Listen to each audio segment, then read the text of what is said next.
As we walk down the street to get back to our car, we may have a little gum wrapper on hand. We have nowhere to put it, and the little grass area between us and the side of the road is right there. So what's the harm in letting it go? Each piece of trash contains a series of chemicals that are more than ready to biodegrade. These newly emitted chemicals, as well as the piece of trash itself, can be passed along ecosystems from organisms to organisms through daily living functions. Now, I realize as people in a fast-paced working society, we have our minds set on our own objectives. However, letting ourselves be careless about where we let our trash ends up can only alter and negatively affect those personal objectives, as well as the living life around us. Today, I'd like to persuade you to be more mindful with your trash habits to prevent further corruption to our ecosystems and the organisms living around us. I hope to help you become more aware about the environmental effects of littering and encourage you to be more willing to put effort into keeping your earth clean. I feel confident in stating that none of us want to negatively affect our dinner meals. However, that's impossible to do while littering. According to Fire and Ice Team's 2023 article, as a person's litter degrades, chemicals and microparticles are absorbed into the ground. This then negatively alters the plants and crops. Animals may eat these plants as well as the worms within the soil, making them sick. Once we eat these sick animals, bioaccumulation can occur, which will only negatively affect our own health. Kichi Tan, writer of the blog Littering in Singapore, emphasizes litter swept away by natural causes. These pieces of trash typically end up in the ocean, ultimately polluting it through the releasing of toxic chemicals such as cadmium and lead from cigarette butts. It contaminates marine life, which results in the chemicals to be transferred into our own bodies. Littering can also be a breeding ground for bacteria. In the recent 2023 blog post, Texas Disposal Systems mentions litter's ability to be passed on to us through direct and indirect contact. It is easy to directly come in contact with litter by touching, picking up, or accidentally hurting ourselves on litter. Litter can also be indirectly passed on to us through vectors or contaminated animals. Diseases such as cholera and typhoid can break out because of this. The bubonic plague is an excellent example of this. The disease not only spread through human contact, but most importantly and significantly through flea-ridden rats, which fed on trash within the streets.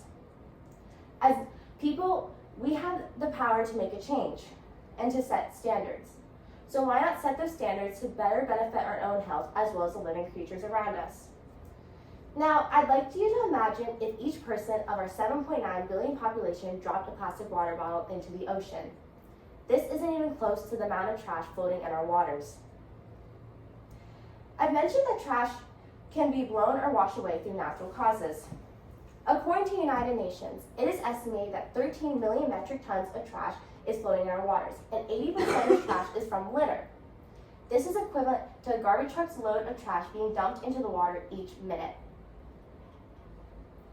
According to Katie Kinnair, director of Rubicon's engagement strategy, the most common effect from littering is entanglement to animals. And although this can happen to any animals, it most significantly impacts marine life. The National Oceanic and Atmospheric Administration mentions that hundreds of thousands of marine life species die of entanglement. These species can include dolphins, seals, and even whales. They also mention found entanglement records of 136 marine species. Kinnair further explains concerns regarding marine life eating and digesting these pieces of trash, specifically plastic. It causes direct harm to their internal organs, starvation, decreases their mobility, and poisons marine life. A United Nations report from 2016 mentions that marine life is at serious risk for ingesting this ingestible material, and that 50% of seabird population has already done so. Likewise, Simon Reedy's 2018 article, Plastic Pollution Affects Sea Life Throughout the Ocean, includes that 50% of the sea turtle population has ingested plastic, and many have died in doing so because they are not able to digest plastic. As humans, we are found to be unknowingly digesting and eating chemicals. Animals are also doing this, but not only that, but they're also eating the trash itself. Throwing your own litter away is the first step into creating a healthier environment. You can partake in further tasks such as attending set-up organized cleanup groups.